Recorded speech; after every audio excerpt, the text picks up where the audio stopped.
Poco più di 87 euro nella scuola dell'infanzia e 89 nella primaria. È la spesa media che una famiglia veneta sostiene per la mensa scolastica rispetto agli 82 della media nazionale. Un dato che si assesta rispettivamente a 80 e 85 euro nel territorio metropolitano di Venezia. Emerge da un'indagine condotta da Cittadinanza Attiva sul territorio nazionale. Nel veneziano il costo di un singolo pasto alla materna è di 4 euro, mentre alle elementari di 4,25. Facendo i calcoli, dunque, una famiglia spende tra i 720 e i 765 euro l'anno.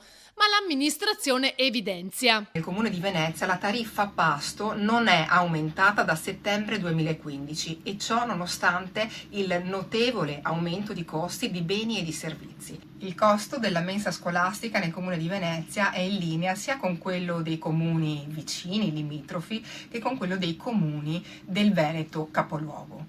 Ovviamente poi ogni amministrazione prevede al suo interno tutto un sistema di agevolazioni economiche a seconda della tariffa e della fascia ISEE in cui rientri. A titolo informativo, nel nostro territorio, su circa 11.000 utenti che serviamo, più di 3.100 sono esenti totalmente e qualche centinaio sono esenti parzialmente. Numeri questi delle esenzioni che sono, ahimè, anche in costante aumento. Rispetto all'anno scorso sono quasi 600 già oggi in più le esenzioni che abbiamo rilasciato.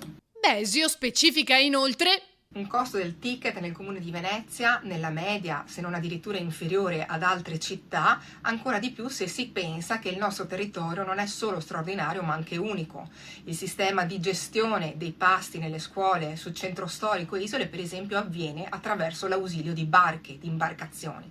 E questo sistema di trasporto sicuramente non può che andare a incidere in maniera consistente sui costi che abbiamo scelto di non caricare sulle famiglie.